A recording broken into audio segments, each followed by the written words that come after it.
जिस तरह से फूल को सूंघने पर ही उसकी महक को एहसास किया जा सकता है, ना कि उसको याद करके या अनुमान लगाकर, उसी तरह जीवन की महक भी ना ही आने वाले कल में है, ना ही बीते हुए कल में। ये सिर्फ आज ही ली जा सकती है। बीता हुआ समय और कुछ नहीं, सिर्फ हमारी यादें और हमारा अनुभव है। इसी तरह आने वाला समय और कुछ नहीं, हमारी सोच और संघर्षों के अनुमान है। ये दोनों बातें केवल हमारे दिमाग में ही हैं और कहीं भी नहीं। बीती वही बातें याद रह जाती है जिसमें अपेक्षा पूरी नहीं हो पाई, और उसके लिए हम आज और आने वाले कल को बुनना शुरू कर देते हैं। पर सच तो ये है कि ना हम भविष्य देख सकते हैं और ना ही बीता हुआ कल बदल सकते हैं। अगर हम कुछ कर सकते हैं तो वो है आज में जीना। जो भी होता है उसको खुले दिल से स्वीकार करना और आने वाले समय का स्वागत करना। ये सोच हमें निडर और सहनशील बनाती है। अतीत गड़े मुर्दे की तरह है। बार बार अतीत को याद करने से आपकी जिंदगी पूरी तरह से तहस नहस हो सकती है। ध्यान रखें, जब भी आपका अतीत आपको बुलाए, आपको जवाब नहीं देना है, क्योंकि उसके पास आपको देने के लिए कुछ नया नहीं है। केवल आपकी सफलता पर ग्रहण लगाने के लिए आपके विचारों में अतीत बार बार आने लगता है। अतीत वर्तमान को छीन लेता है, जिससे आपका भविष्य प्रभावित होने लगता है। अब सवाल ये उठता है, कल की चिंता नहीं करें तो कैसे चलेगा? आइए इसे और विस्तार से समझने की कोशिश करते हैं। इससे पहले कि हम आगे बढ़ें, अगर आप हमारे चैनल पर नए हैं तो प्लीज चैनल को लाइक एंड सब्सक्राइब जरूर कर दीजिएगा। सच तो ये है, कल होता ही नहीं है। कल तो किसी ने देखा ही नहीं दुनिया में। देखो तब आज ही होता है।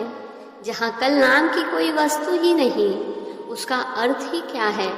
हमारे पास वर्तमान में जो अपार खुशी है, वह भविष्य की चिंता करने से वह खुशी दूर हो जाती है, क्योंकि कल तो मुश्किलों के साधन की तरह है।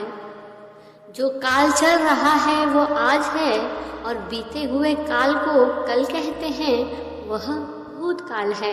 इसलिए वर्तमान में रहो, यानी उन्हें यह खुशी भी नहीं मिलती और भविष्य भी खराब हो जाता है।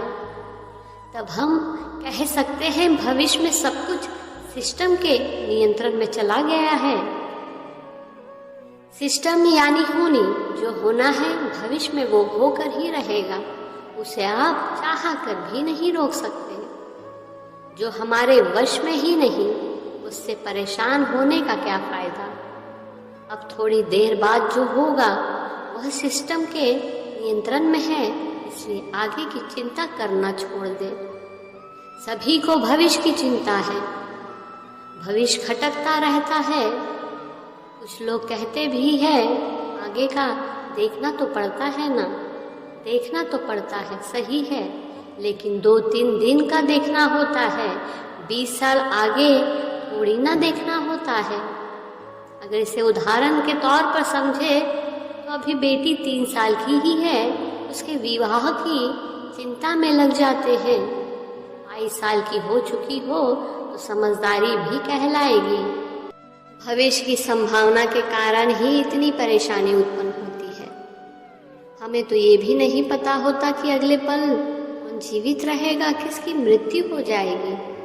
तो अभी से उसके लिए क्यों परेशान हो रहे हो? जब वह भविष्य पल वर्तमान में बदल जाए तब चिंता में लगिए। अभी तो मजे में रहो।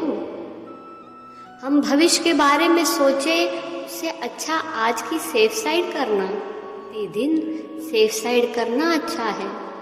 आगे के विचार जो करते हो वे विचार किसी भी तरह सहायक नहीं है, बल्कि नुकसानदायक है। उसके बजाय हम प्रतिदिन सेफ साइड करते रहे, यही सबसे बड़ा इलाज है। यानी कि हम जैसे बाहर जाते हैं तो कितने फुट दूर देखते हैं, 100 फुट, 200 फुट या नज़दीक को देखते हैं। आप कहेंगे हम तो नज़दीक ही देखकर चलते हैं, और दूर तक क्यों नहीं देखते? यदि दूर देखने जाएंगे तो नज़दीक का रह जाएगा और ठोकर लगेगी।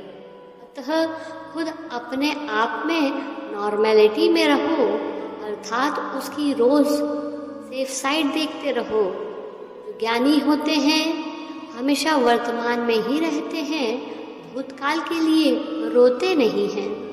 एक समय बाद, एक सेकंड बाद भविष्यकाल कहा जाता है, और एक सेकंड से पहले जो हुआ वह भूतकाल बन जाता है। लेकिन हमें वर्तमान में जीना चाहिए। वर्तमान में जो है पर और अधिक उपयोग करने की आवश्यकता नहीं है, से ही सबसे बड़ा उपयोग कहा जाता है। भूतकाल और भविष्यकाल के साथ हमारा लेना भी नहीं है और देना भी नहीं है। वर्तमान में ही रहे वही अमर पद कहलाता है।